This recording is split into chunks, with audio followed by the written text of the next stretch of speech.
کسی کو پتہ ہی نہیں پاکستان کا مسئلہ کیا ہے. میں یہ آج کچھ چند گزارشات آپ کے سامنے رکھوں گا. پاکستان کا سب سے اہم مسئلہ یہ ہے کہ نو ون اونز پاکستان.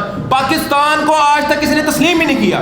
پاکستان کو اپنی مفادات کی خاطر صرف استعمال کیا. پاکستان جس کے ہاتھ میں آیا ہے اس نے پاکستان کو نوچ کھایا ہے. اپنے اپنے حصے کا جتنا اس کا بس چلا ہے اس نے اتنا ہی پاکستان کو نوچا ہے, اتنا ہی پاکستان کو کھایا ہے. لیکن اب میں یہ سمجھتا ہوں کہ عوام کو شعور دینا ہم جیسے لوگوں کا فرض بنتا ہے. پاکستان کا جو بنیادی مسئلہ ہے وہ کیا ہے؟ پاکستان کی عوام ایک واحد بدقسمت عوام ہے جس میں اتحاد ہی نہیں ہے. ہم پہلے صوبوں میں ڈیوائیڈ ہے, بلوچی, سندھی, پنجابی, پٹھان ایک دوسرے کو گالیاں نکال رہے ہیں, اتنی حد تک ڈویژن ہے. اس کے بعد ہم برادریوں میں ڈیوائیڈ ہیں, جٹ, بٹ, ارائی, شیخ. ہم برادری کی بنیادوں پہ گالیاں نکال رہے ہیں, حتیٰ کہ ایک دوسرے کے رشتہ کرنا ہی کفر سمجھ رہے ہیں. اس حد تک ہم جو ہے وہ ڈیوائیڈ ہو چکے ہیں. اور آج ہم بڑے فخر سے کہتے ہیں ہم آزاد ہیں. نہیں, آج بھی ہم اس ڈیوائیڈ اینڈ رول کی پالیسی کے وکٹم ہیں.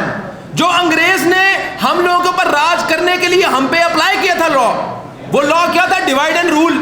ان کو ڈیوائیڈ کر دو.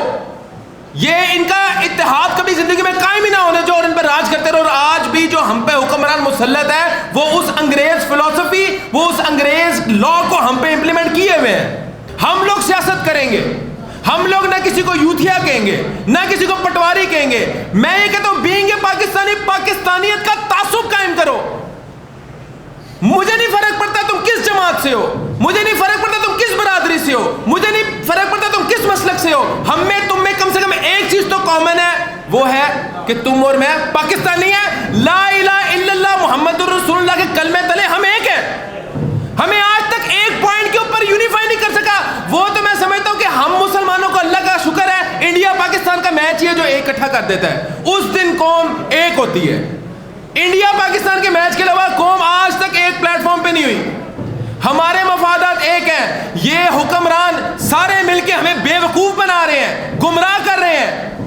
ملک مسلسل پچھلے 20 سالوں سے تنزلی کا شکار ہے. کیا پلان ہے؟ ہم لوگ بزنس مین ہیں, ہمیں کوئی گمراہ نہیں کر سکتا. کیا پلان ہے؟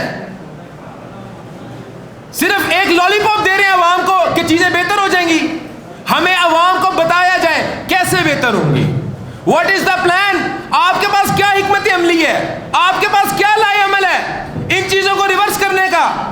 ہم لوگ اقتدار کے بھوکے نہیں ہیں, نہ ہم اقتدار کو چومنا چاہتے ہیں, نہ ہم اقتدار میں آنا چاہتے ہیں. لیکن بدقسمتی سے آج تک جو بھی حکمران اقتدار میں آیا ہے, خواہ وہ کسی پارٹی سے ہو, کسی بھی جماعت سے ہو, چاہے وہ نیا پاکستان ہو, چاہے وہ پرانا پاکستان ہو, اس نے پاکستان کا مس یوز کیا ہے.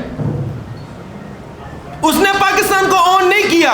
اب وقت آتا ہے پاکستان کو ایک مثبت لیڈرشپ کی ضرورت ہے. جو لوگ دین کا فہم رکھ رہے ہیں, جو لوگ دنیا کا فہم رکھ رہے ہیں, پڑھے لکھے نوجوان. مجھے لاکھوں ہزاروں میسیجز آتے ہیں کہ ڈاکٹر صاحب آپ آگے لگیں. ہم پہ بہت زیادہ تنقید بھی ہوئی جب ہم سیاست کے اندر عملی طور پہ جو ہے وہ آگے آئے. لوگوں نے کہا یہ تو آپ کا کام ہی نہیں. میں نے کہا پھر کس کا کام ہے؟ ہم اللہ کے فضل و کرم سے دین کو بھی سمجھتے ہیں, ہم اللہ کے فضل و کرم سے دنیا کو بھی سمجھتے ہیں, ہم تجارت کو بھی سمجھتے ہیں, ہم کھیل کو بھی سمجھتے ہیں. ہم سے زیادہ اچھا معاشرے کو کون لیڈ کر سکتا ہے؟ اللہ کے فضل و کرم سے ہمارے اوپر ایک FIR, ایک کرپشن کا الزام نہیں. عوام کو جاگنا چاہیے, ایسے لوگوں کو منتخب کرنا چاہیے. کب تک آپ ڈاکو, لٹیروں, فحاشوں, کرپٹ لوگوں کو اپنے اوپر مسلط کر دیں گے؟ اب وقت آ گیا ہے کہ ہم لوگ ایک پلیٹ فارم کے اوپر اکٹھا ہوں. اور چودھری صاحب نے ایک بات کہی ہے, ہم لوگ چاہتے ہیں کہ الیکشن کا ایسا نظام بنایا جائے کہ جس بندے نے اس ملک کے اوپر حکمرانی کرنی ہے وہ الیکشن کمیشن کے اندر اپنا پاسپورٹ جمع کرائے. بے شک 5 سال کے لیے جمع کرائے. اس کو پتا ہو میں پاکستان کی عوام کا لیڈر ہوں, میں نے بھی انہی اسکول کے بچوں, اسی سرکاری اسکول میں اپنے بچوں کو داخل کرانا ہے جس سرکاری اسکول کے اندر دوسروں کے بچے جن سے میں ووٹ مانگتا ہوں وہ پڑھتے ہیں. میں نے بھی اسی ہسپتال میں علاج کرانا ہے جس ہسپتال کے اندر میرا ووٹر علاج کراتا ہے. 3 فنڈامنٹل رائٹس ہیں ہر بنیادی شہری کے, دنیا میں کہیں کا بھی شہری ہو. Health, education, security. کیا آپ مجھے بتائیں ایک بھی ہمیں مل رہی ہے؟ ہم بنانا ریپبلک میں رہ رہے ہیں. انصاف کا یہ عالم ہے کہ ایک گزشتہ دنوں ایک بچی جو ہے وہ 14 سال کی, اس کا ایک کیس اٹھا. میں بڑا حیران ہوا کہ یار ایک 14 سال کی بچی ہے, چلو 15 سال کی 16 سال کی بچی جو ہے وہ بھاگ گئی ہے یا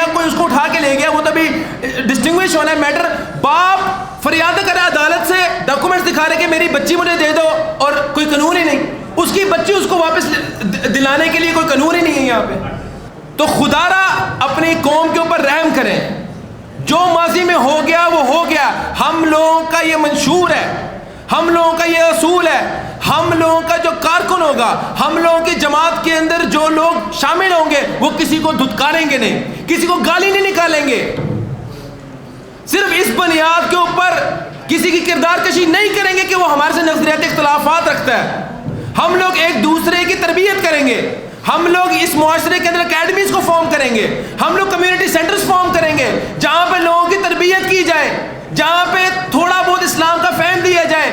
اس معاشرے کے اندر بنیادی اصول اسلام کے پتہ ہی نہیں ہے کسی کو, اور ہم چاہ رہے ہیں مسلمان ریاست ایک مدینہ کی ریاست بنانے ہم چلے ہیں. تو خدا را میں یہ عوام کے آگے اپیل کرتا ہوں کہ ہوش کے ناخن لیں اس سے پہلے کہ بہت دیر ہو جائے. نہ یہ اقبال کا پاکستان ہے, نہ یہ قائد اعظم کا پاکستان ہے, یہ کسی اور ہی قوت کا پاکستان بنتا جا رہا ہے. انہوں نے پچھلے 75 سال سے ہمارا پاکستان کا بیڑا غرق کرنے میں کوئی کسر نہیں چھوڑی. آج اس دہانے پہ پاکستان آ چکا ہے. ان کرپٹ سیاستدانوں کی بدولت اس دہانے پہ پاکستان آ چکا ہے کہ آج پاکستان کے اندر تجزیہ کار جو ہے یہ موازنہ کرنے کے کس وقت ہم کس سٹیج پہ کھڑے بھی تکتنی دیر ہے سری لنکا کی حالت تک پہنچتے ہوئے. افسوس در افسوس. اور ابھی بھی میں آپ کو دعوے سے کہہ سکتا ہوں they have absolutely no plan. ان کے پاس کوئی پلان نہیں ہے. یہ انشاءاللہ ایک تحریک کا جو ہے وہ ہم نے آغاز کر دیا ہے, اور انشاءاللہ بروز قیامت ہمارا ضمیر جو ہے وہ بڑا مطمئن ہوگا. ہم اللہ کے آگے یہ ضرور کہہ سکیں گے اللہ تعالیٰ ہم لوگوں نے کم سے کم کوشش تو کی. دین اسلام جو ہے وہ ریزلٹ اورینٹڈ نہیں ہے, وہ ایفرٹ اورینٹڈ ہے. اللہ تعالیٰ نیتوں کا ہی آپ کو پورا ثواب دے دیتا ہے, نیتوں کا ہی اجر دے دیتا ہے. ہم لوگوں کی نیتیں خالص ہیں, ہم لوگوں کی نیتیں پاک ہیں. انشاءاللہ اس عوام کے لیے کچھ نہ کچھ کر کے مریں گے, بستر پہ نہیں مریں گے انشاءاللہ. میں یہ کہتا ہوں ماضی کے اندر لوگوں نے کہا کہ ہم انصاف کا نعرے لگانے والے لوگ جو ہے وہ عدلیہ کا نظام کیوں نہیں بہتر کر سکے, کیوں گمراہ کیا عوام کو. بڑا انصاف کا علم انہوں نے پہنایا تھا. عدلیہ کا سسٹم میں یہ سمجھتا ہوں ورسٹ ترین سسٹم ہے دنیا کا, اور یہ ہم نہیں کہتے, یہ دنیا ایک پراپر بین الاقوامی اخباروں نے یہ بات شائع کی ہے. تو ہم لوگ انشاءاللہ پوری کوشش کریں گے اس کو بہتر کرنے کے لیے, اور ہم اقتدار میں آنے کا انتظار نہیں کر رہے. ہماری کوشش آج سے شروع ہے. ہم لوگ آج یہ آواز اٹھا رہے ہیں. ہم لوگ عملی انشاءاللہ کام آج سے شروع کریں گے, بلکہ کر چکے ہیں. ہم لوگوں نے اقتدار میں آ کے نہیں کام کرنا, اور ہم لوگ انشاءاللہ جو چیز کو غلط دیکھیں گے, جو چیز کو غلط سمجھیں گے, ہم اس پہ فوری ایکشن لیں گے. اس کی وجہ یہ ہے کہ اللہ کا بے پناہ فضل ہے, اللہ کی بے پناہ رحمتیں ہم پہ. ہم لوگ الحمدللہ اتنا سرمایہ رکھتے ہیں کہ ہم لوگ جو بھی چیز فیل کریں گے وہ اپنے سیلف فائنانس سے وہ چیز صحیح کر دیا کریں گے. ہم لوگ آپ سے کبھی زندگی میں اس بات پہ ووٹ نہیں مانگیں گے تم ہمیں ووٹ دو گے تو ہم تمہاری ایجوکیشن بہتر کریں گے, تم ہمیں ووٹ دو گے تو ہم تمہاری ہیلتھ بہتر کریں گے, تم ہمیں ووٹ دو گے تو ہم تمہاری سیکورٹی بہتر کریں گے. ان چیزوں کے باوجود اگر آپ ہمیں ووٹ نہ بھی دیں, بینگ اے پاکستانی سٹیزن, مجھے بینگ اے پاکستانی آپ سے محبت ہے, آپ سے ہمدردی ہے, آپ میرے بھائی ہیں, آپ میرے جن جان ہیں. ہم آپ کے لیے سب کچھ کریں گے جتنے ہمارے پاس وسائل موجود ہیں. یہاں پہ جو سسٹم بنا ہوا ہے, کرپٹ ترین غیر اخلاقی بندہ اور معاشرے کا جو سب سے بدتر بندہ ہوگا اس کو اٹھا کے لیڈر دیتے ہیں, اور بڑے دندناتے وہ کہتا ہے کہ میں الیکشن میں, آپ اب کل گزشتہ رات دیکھ لیں وہ کیا ہوا 167 کے اندر فائرنگ کا تبادلہ ہو رہا ہے 2 گروہوں کے درمیان. یہ ہمارے ملک کے فیوچر کے ایم پی ہیں جو لوگ پستول کی نوک کے اوپر آپ سے ووٹ چھین رہے ہیں, ووٹ مانگ رہے ہیں, اور جہاں پہ ان کا بس چل رہا ہے وہ آپ سے ہر ممکنہ حد تک ہر گریوی کوشش, ہر گریوی سازش کر رہے ہیں صرف آپ سے ووٹ نکلوانے کے لیے. تو ان لوگوں سے آپ خیر کی امید رکھتے ہیں. ہم لوگوں کو لائیں آپ اقتدار میں. ہمیں اقتدار نہیں چاہیے. میں اس پلیٹ فارم سے یہ اعلان کرتا ہوں, آپ ہمیں موقع دیں, ہمیں مشاورتی ٹیم میں ڈالیں, ہم لوگ آپ کو ڈالر ریورس کر کے دکھائیں گے. ہم لوگ جانتے ہیں کہ لمیٹڈ ریسورسز کے لمیٹڈ سرمایہ سے بڑی چیزوں کو کس طرح مینیج کیا جاتا ہے. ہم لوگ بزنس مین ہیں, آپ لوگ ہمیں مشاورتی اپنی کمیٹی میں شامل کریں. ہم آپ کو بتائیں گے کہ ملک کا قرضہ کن پلاننگز پر چل کے جو ہے وہ کم کیا جا سکتا ہے یا ختم کیا جا سکتا ہے. آج ہم ایک ٹریک پہ تو چڑھیں, Pakistan is not on track, یہ ریورسل کے ٹریک پہ ہے ہی نہیں. Things are gonna go more worst. کیوں؟ پلان ہی نہیں ہے, حکمت عملی کوئی نہیں ہے, صرف اقتدار کا نشہ ہے. ہمیں اقتدار نہیں چاہیے. اللہ تعالیٰ نے قرآن میں کہہ دیا فَإِن لَمْ تَفْعَلُوا فَأْذَنُوا بِحَرْبٍ مِّنَ اللَّهِ وَرَسُولِهِ. اللہ تعالیٰ کا قرآن غلط نہیں ہو سکتا, ہم لوگ غلط ہیں. تو ہمارا پلان کیا ہے؟ ہمارا پلان یہی ہے, ہم سود کے اوپر جہاد کر دیں گے, ہم سود کے خلاف جہاد کریں گے. انشاءاللہ اللہ تعالیٰ ویسے ہی ہمارے کاموں میں جو ہے وہ برکتوں کا نزول فرما ہماری جو معیشت تباہ و برباد ہوئی ہے اور جو تباہ ہوتی رہے گی اور تا قیامت ہوتی رہے گی، اگر ہم اس لعنت سے باز نہ آئے، ہم اس لعنت کو ختم کریں گے، اور انشاءاللہ جس حد تک کوشش کرنی پڑے ہم ختم کریں گے۔